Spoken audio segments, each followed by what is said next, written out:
ಇಂದು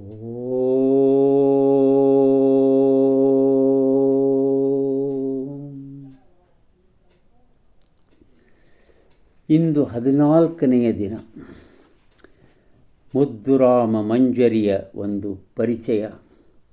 ನಾವು ಆ 2ನೆಯ ಪ್ರಕರಣ ಸೃಷ್ಟಿ ಕೌತುಕದೊಡಲು ಅಲ್ಲಿ ಒಂದು 2 ಸೆಲೆಕ್ಟ್ ಮಾಡಿದ್ದೆ ನಾನು.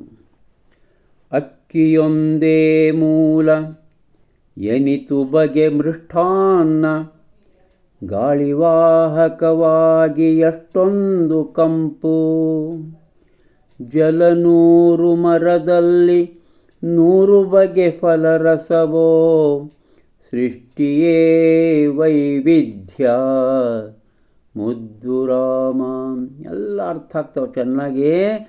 ಒಂದು ಅಕ್ಕಿಯಿಂದ ಎಷ್ಟು ಥರದ ಪದಾರ್ಥಗಳನ್ನು ಮಾಡಬಹುದು. ದ್ವಾಸಿ, ಇಡ್ಲಿ, ಅಕ್ಕಿ ಹೋಳಿಗೆ, ಆಮೇಲೆ ಅನ್ನಗಳಲ್ಲಿ ಎಷ್ಟು ನಮೂನಿ, ಮೃಷ್ಟಾನ್ನ.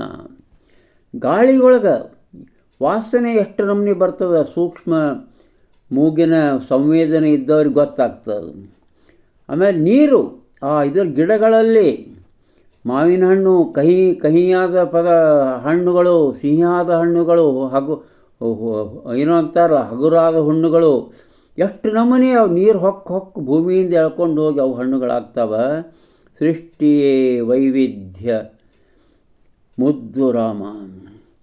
ಮುದ್ದುರಾಮನ ಒಲವು 8ನೇ ಪುಸ್ತಕ, ಹೊಸತು ಕಾಲದ ಹೆಜ್ಜೆ. ಅಲ್ಲಿ 855ನೆಯ ಪದ್ಯ ಇದು.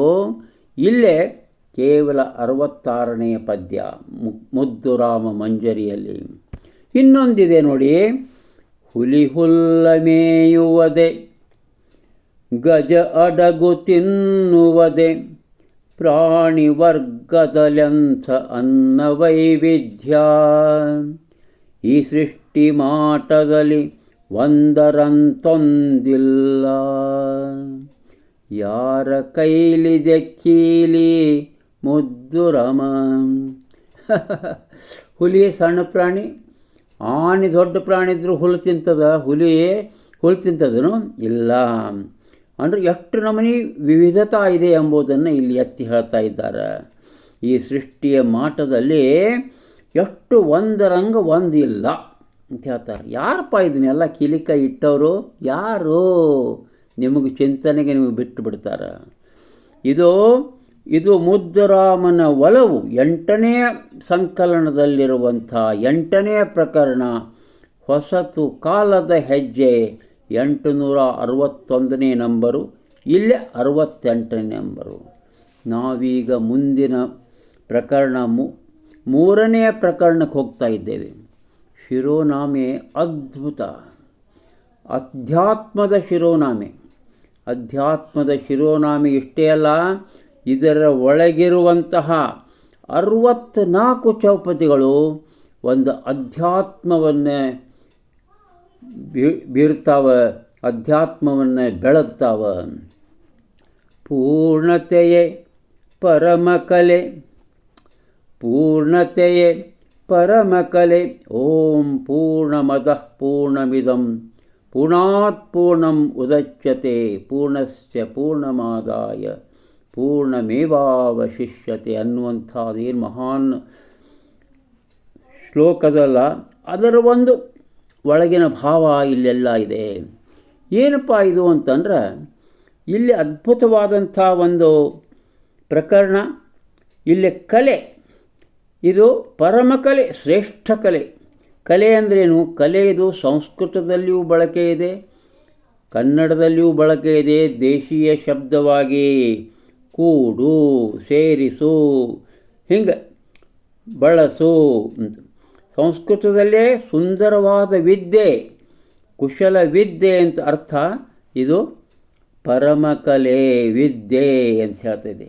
ಅದರ ಒಂದು ಆ ಶಿರೋನಾಮೆ ಕೆಳಗಿರುವಂತಹ ಆ ವಚನ ಯಾವುದು ಒಂದು ನಂಬರ್ ಪಡೆದಿಲ್ಲೋ ಅದನ್ನು ಓದ್ತೇನೆ ನೋಡಿ. ಈಗ ರೆಂಬೆ ಗಂಟಿದ ಹಣ್ಣು ಮೊದಲು ಹುಳಿ ಇದ್ದು, ಬರುತ್ತ ಸಿಹಿಯಾಗಿ ಮಾರ್ಪಡುವುದೆಂತೋ, ಮರದ ಫಲದೋಪಾದಿ ಮನಬಾಗಿದರೆ ಚಂದ. ಮಾಗುವಿಕೆ ಪರಮ ಗುಣ ಮುದ್ದು ರಾಮ.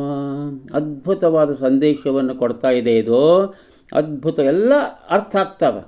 ಹೆಂಗದು ಒಂದು ಕಾಯಿ ಹುಳಿ ಇರ್ತದೆ, ಹೆಂಗೆ ಸ್ವಲ್ಪ ದಿವಸ ಆತಂದ್ರೆ ಹುಳಿ ಹಣ್ಣಾಗಿಬಿಡ್ತದೆ, ಹುಳಿ ಹೋಗಿ ಆ ಹಣ್ಣಾಗಿಬಿಡ್ತದೆ. ಹಂಗೆ ಮನುಷ್ಯನ ಮನಸ್ಸು, ಆ ಮನಸ್ಸು ಮಾಗಿ ಮಾಗಿ ಮಾಗಿ ಚಂದ ಆಗಬೇಕು. ಆ ಚಂದ ಆಗುವ ಇದುವೇ ಪರಮಗುಣ ಅಂತ ಹೇಳ್ತಾರೆ ಇಲ್ಲಿ. ಈ ರೀತಿ ನೋಡಿ, ಇದು ಎಲ್ಲಿದು? ಅದು ಮುದ್ದುರಾಮನ ಅರಿವು. ಆ ಅರಿವು ಪುಸ್ತಕದೊಳಗಿಂದು, ಆ ಅರಿವು ಪುಸ್ತಕದೊಳಗಿಂದು, ಮುದ್ದುರಾಮನ ಅರಿವಿದೊಳಗಿಂದು 6ನೇ ಪ್ರಕರಣ ಶಿರೋನಾಮೆ ಬಣ್ಣದೋಕುಳಿ ಮನಸ್ಸು ಅಂತ ಹೇಳ್ತಾ ಇದೆ. 675ನೇ ಪದ್ಯಲ್ಲೇ ಇಲ್ಲೇ ಅದು ಶಿರೋನಾಮೆ ಕೆಳಗಿನ ಪದ್ಯವಾಗಿದೆ. ನಾವೀಗ ಮುಂದೆ ಸಾಗೋಣ. ಮುಂದೆ ಸಾಗಿದ ಕೂಡಲೇ ನಮಗೊಂದು ಪವಿತ್ರ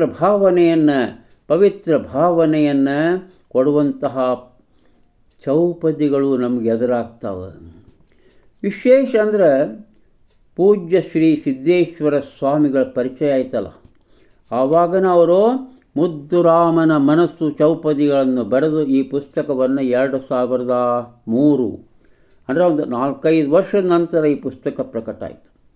ಈ ಮುದ್ದುರಾಮನ ಮನಸ್ಸು ಈ ಪುಸ್ತಕದಲ್ಲಿ ಎಷ್ಟೊಂದು ಚೌಪತಿಗಳು, ಆ ಸಂತನ ವರ್ಣನೆಯನ್ನು, ಆ ಜ್ಞಾನಿಯ ವರ್ಣನೆಯ, ಆ ಸಿದ್ಧನ ವರ್ಣನೆಯನ್ನು ಅಂದರೆ ಈ ಪೂರ್ಣತೆಯ ಪರಮ ಕಲೆಯೊಳಗೆ ಭಾಳ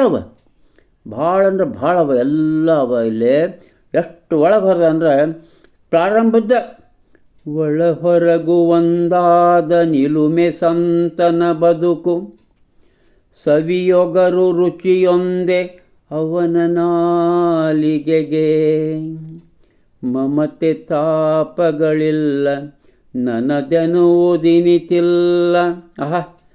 ಸಾಧು ಸಾತ್ವಿಕ ಬಿಂಬ ಮುದ್ದುರಾಮ. ಏನು ಬರ್ದಾರ್ರಿ? ಯಾರೋ ಪೂಜ್ಯ ಸಿದ್ದೇಶ್ವರ ಸ್ವಾಮಿಗಳ ಒಂದು ವ್ಯಕ್ತಿತ್ವವನ್ನು ಮೂಡಿ ಬಂದಂಥ ಚೌಪದಿ ಅಂತ ಯಾರು ಬೇಕಾದವರು ಹೇಳ್ಬೋದು. ಆಮೇಲೆ ನೋಡಿ ಮುಂದೆ ಬರ್ತಾರೆ 76ನೇದು. ಅದು ಅಬ್ಬ ಹೆಂಗಪ್ಪ ಅಂತಂದ್ರೆ, ಸಿದ್ಧನೆಂದರೆ ಯಾರು ಮನವನೋಯಿಸದಾತ, 100 ನೋವನ್ನು ಸಹಿಸಿ ನಗುತ್ತಲಿರುವಾತ, ಒಂದಾದ ನಡೆನುಡಿಗೆ ದಿಕ್ಕು ದೆಸೆ ತೋರ್ವಾತ, ಪರಮಗುರು ಆ ಸಾಧು ಮುದ್ದುರಾಮ. 76ನೇದಿದು. ಎಲ್ಲ ಅತಿ ಸರಳ, ನಮ್ಗೆ ಅರ್ಥ ಆಗಿಬಿಡ್ತಾವೆ. ಇದ್ರೊಳಗೆ ಯಾವುದೂ ನಾನು ವಿಶ್ಲೇಷಿಸಿ ಅರ್ಥವನ್ನು ಹೇಳಬೇಕಾದಂಥದ್ದು ಯಾವುದೂ ಇಲ್ಲ. ಅದ್ಭುತವಾದಂಥ ಇದು. ನೋಡಿ ಇಲ್ಲಿ ಮುಂದೆ 77ನೇದು. ಬೇಕು ಬೇಡುಗಳಿಲ್ಲ, ಕೋಪತಾಪಗಳಿಲ್ಲ, ಹುಸಿ ಮಾತು ಬಿರು ನುಡಿಗಳೊಂದಿಲ್ಲ ಮನದಿ, ತನ್ನದೆನ್ನುವುದನ್ನೆಲ್ಲ ಮರೆತು ನಿಂತವ ಆತ, ಸಂತನೆಂದರೆ ಯೋಗಿ ಮುದ್ದುರಾಮ. ಮುಂದೆಂದು ಮತ್ ನೋಡಿ, ಅನುಭವದ ನೆಲೆಯಿಂದ ನಿಜವರಿತ ಸಿದ್ಧನಿಗೆ ಉಪ್ಪರಿಗೆ ಹಂಗೇನು ಬರಿಗುಡಿಸಲೇನು, ಕಲ್ಲು ಮಾಣಿಕವೆಲ್ಲ ನೋಟದಲ್ಲಿ ಒಂದೇ ಬಗೆ, ಅವನಾತ್ಮ ನಿರ್ಮಲವೋ ಮದ್ದುರಮ. ಆ ಮುಂದಿನ ತನಕ ಅತ್ಯಂತ ಪ್ರಸಿದ್ಧವಾದ ಚೌಪದಿ. ಸಂತನೆಂದರೆ ಯಾರು ದಿವ್ಯತೆಯ ನರಿತವನು, ಸರಳತೆಯ ಸೂತ್ರದಲ್ಲಿ ಸುಖವ ಕಂಡವನು, ಮಮತೆ ಬಂಧನ ಕಳಚಿ ಬಲು ದೂರ ನಿಂತವನು, ಎಲ್ಲರಲ್ಲಿ ಅವನೊಬ್ಬ ಮುದ್ದುರಾಮ. ಈ ಸ್ತೋತ್ರಗಳು ಏನವಲ್ಲ 5 ನಾನು ಓದಿದೆಲ್ಲ, ಇವು ಕರ್ನಾಟಕ ತುಂಬ ಪ್ರಸಿದ್ಧ ಆಗಿಬಿಟ್ಟಿದ್ದಾವೆ. ನಾಳೆ ಮುಂದುವರಿಸ್ತೇನೆ. ಹೇಳ್ತೇನೆ. ನಮಸ್ಕಾರ.